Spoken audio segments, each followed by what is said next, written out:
क्या आपने कभी सोचा है कि तारीख की सबसे खौफनाक कहानियों के पीछे असल सच्चाई क्या होती है? तो चलिए आज हम एक ऐसी ही कहानी की तह में चलते हैं जो सदियों से रहस्य और खौफ में लिपटी हुई है। हम बात कर रहे हैं कुलधरा की, जो भारत का सबसे मशहूर भूतहा गांव माना जाता है। लेकिन रुकिए, कहानी वैसी बिल्कुल नहीं है जैसी सुनाई जाती है। आज हम सरकारी दस्तावेजात और ठेठ तहकीक का हवाला देकर इस पुरस्कार गांव के असली राज फाश करेंगे। अच्छा, जरा इस बात पे गौर करें। साल 2013 थर के सहरा में रात के ठीक 2 बजे कुछ पैरानॉर्मल इन्वेस्टिगेटर्स के गाड़ी के बोनेट पर अचानक एक बच्चे के हाथ का ताज़ा निशान मिलता है। अब हैरत की बात यह है कि इस खंडर में रात गुजारना कानूनन जुर्म है। वहाँ दूर दूर तक कोई परिंदा पर नहीं मार सकता, बच्चा तो बहुत दूर की बात है। तो फिर सोचने वाली बात है कि ये ताज़ा निशान वहाँ आया कहाँ से? देखिए, मकामी लोगों की माने तो ये भारत का सबसे खौफनाक भूतहा गांव है। सदियों पुरानी कहानी कुछ ऐसी है कि 1800 की दहाई में यहाँ अमीर पालीवाल ब्राह्मण आबाद थे। फिर अचानक एक ही रात में 84 गांव के लगभग 80,000 लोग हवा में गायब हो गए। लिटरली किसी ने उन्हें जाते हुए नहीं देखा। और हाँ, जाते जाते वो एक ऐसी लानत छोड़ गए कि जो भी इस जमीन पर दोबारा बसने की कोशिश करेगा वो अचानक और दर्दनाक मौत मारा जाएगा।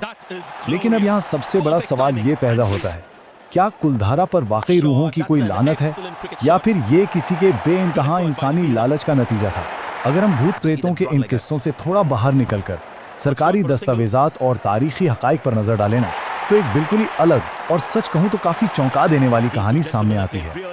तो आइए कहानी के दूसरे हिस्से की तरफ बढ़ते हैं और मिलते हैं इस कहानी के असली दुश्मन और उस दौलत से जिसने ये सब शुरू किया। असल हकीकत जानने के लिए हमें जैसलमेर एस्टेट के सरकारी गैजेट के पन्ने पलटने होंगे। यहाँ एंट्री होती है इस कहानी के असली विलेन की, दीवान सालिम सिंह। ये शख्स 1790 से 1820 तक जैसलमेर का बेहद जालिम और शातिर प्राइम मिनिस्टर था। वो बस नाम के राजा के पीछे छुपकर अपनी मर्जी चलाता था और पैसे का तो जैसे उस पर जुनून सा सवार था। उसका सबसे बड़ा निशाना बने कुलधारा के पालीवाल ब्राह्मण। और पता है क्यों? क्योंकि ये लोग कोई आम किसान नहीं थे, ये तो इंतहाई माहिर ताजिर, बैंकर और अजीम इंजीनियर थे। इनके पास इतनी ज्यादा दौलत थी जो शाही खजाने को आराम से टक्कर दे सकती थी। और उनकी ये दौलत इस बात को बेहतरीन तरीके से उजागर करती है कि उन्होंने रेगिस्तान में, जहां बारिश ना होने के बराबर थी, वहां भी सोना कैसे उगाया। उन्होंने खादीन नाम का एक इनकलाबी निज़ाम बनाया था। ये एक ऐसा वाटर हार्वेस्टिंग सिस्टम था जिसमें पहाड़ी ढलानों पर पत्थरों की दीवारें बनाकर बारिश के हर एक कतरे को रोक लिया जाता था। बस इसी नमी की बदौलत उन्होंने उस सूखे सहरा में भी लहलाती फसलें उगा दी। ये वाकई किसी इंजीनियरिंग मिरेकल से कम नहीं था। अब इस कहानी में आते हैं तीसरे हिस्से की तरफ, जहां साइंस और तारीख आपस में टकराते हैं। जैसे जैसे वक्त गुजरा, साइंसदानों ने इस रातों रात गायब होने वाले मिथक की गुत्थी सुलझाने की कोशिश की। भूत प्रेतों की बजाय उन्होंने जियोलॉजी का रुख किया। 2017 में एक फोरेंसिक स्टडी आई जिसका दावा था कि भाई यहाँ एक बहुत ही भयानक जलजला आया था जिससे छतें गिर गईं और लोग डर के मारे भाग गए। सुनकर ठीक लगता है ना? लेकिन ठीक 1 साल बाद 2018 में तारीखदानों ने आके इस दावे की पूरी तरह हवा निकाल दी। उन्होंने पूरे सबूत के साथ दिखाया कि 1825 में किसी भी जलजले का कोई साइज्मोलॉजिकल रिकॉर्ड ही मौजूद नहीं है। आसपास के गांव में कंकड़ तक नहीं हिला। और सबसे अहम बात, कुलधारा की पत्थर की दीवारें आज भी बिल्कुल परफेक्ट अलाइनमेंट में सीधी खड़ी हैं। यानी जलजले वाली थ्योरी तो बिल्कुल फर्जी निकली। तो फिर आखिर हुआ क्या था? चलिए देखते हैं इस पूरे निज़ाम के ज़वाल की असल कहानी। अब देखिए, अगर जलजला नहीं था और भूत भी नहीं थे तो इतने सारे लोग आखिर गए कहाँ? इसका बिल्कुल ठीक जवाब 1829 में British officer colonel James Tod की किताब एनल्स ऑफ राजस्थान में मिलता है। गांव कोई रातों रात खाली नहीं हुआ था। यह दरअसल एक बहुत ही आहिस्ता और तकलीफदेह माशी ज़वाल था। हुआ कुछ यूं कि सबसे पहले अपस्ट्रीम में कल्क नदी को बांध दिया गया, जिसकी वजह से वो पूरी तरह सूख गई। यूनिवर्सिटी की तहकीक बताती है कि 1815 आते आते गांव के सारे कुएं बिल्कुल सूख चुके थे। पानी खत्म, खेती खत्म। ऊपर से लुटेरों का आतंक इतना बढ़ गया कि सारे तिजारती रास्ते तबाह हो गए।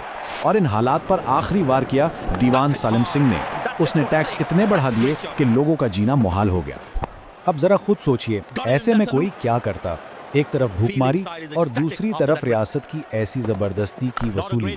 इन हालात में कुलधारा के लोगों ने वहां घुट घुट कर मरने के बजाय खुद उस जगह को छोड़ने का ठोस फैसला किया। उन्होंने कोई अचानक फ्लाइट नहीं ली, बल्कि एक सोचे समझे मंसूबे के तहत लहरों की शक्ल में हिजरत की। वो अलग अलग ग्रुप्स में जोधपुर, उत्तराखंड और यहाँ तक कि बिहार की तरफ निकल गए। अब इस स्लाइड के बारे में जो सबसे दिलचस्प बात है ना, वो सिर्फ एक नंबर 37।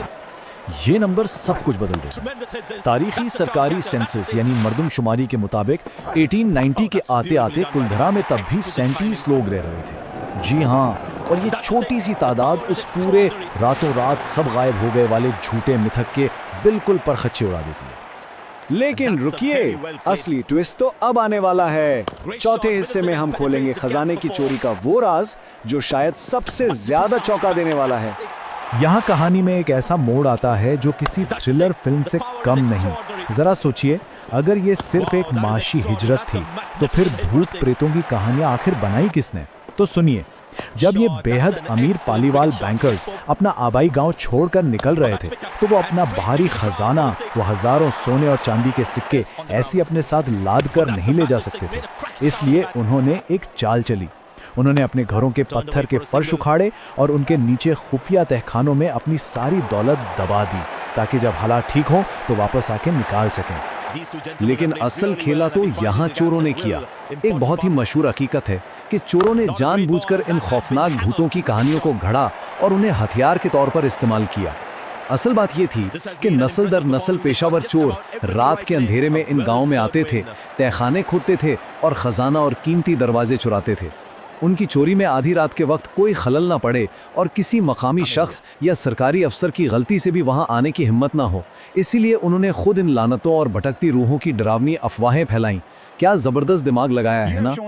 और अगर आपको लग रहा है कि ये सब सिर्फ मेरी एक थ्योरी है तो ऐसा बिल्कुल नहीं। साल 1998 का एक वाकया द इंडियन एक्सप्रेस में रिपोर्ट हुआ था जो हर शक दूर कर देता है। एक मकामी शख्स जिसका नाम सुमेर राम था, उसने 2 विदेशी खजाना ढूंढने वालों को रात के अंधेरे में आला किस्म के मेटल डिटेक्टर्स के साथ फर्श खोदते हुए रंगे हाथों पकड़ लिया।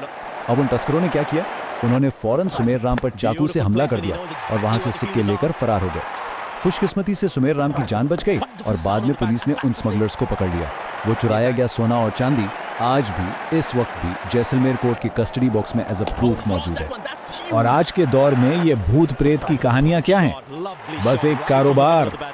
शैतान सिंह जैसे बहुत से मकामी टूर गाइड्स अब खुद भी इस बात का खुलेआम एतराफ करते हैं कि इन भूतों की बातों में कोई सच्चाई नहीं। ये सब दरअसल आजकल टूरिस्ट और सयाहों को मुतवज्जा करने और पैसे कमाने का एक बेहद मुनाफा बख्श शो बन गया है जिसकी बुनियाद पूरी तरह झूठी है।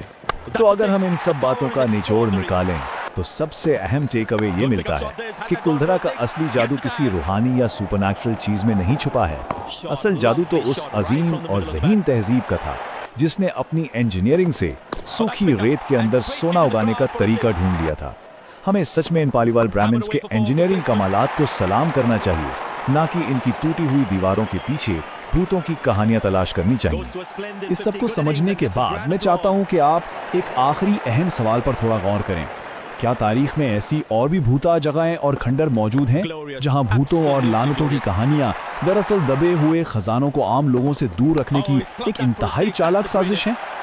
ये सोचिएगा जरूर, क्योंकि तारीख वाकई किसी भी मिस्ट्री नॉवल से कहीं ज्यादा दिलचस्प होती है।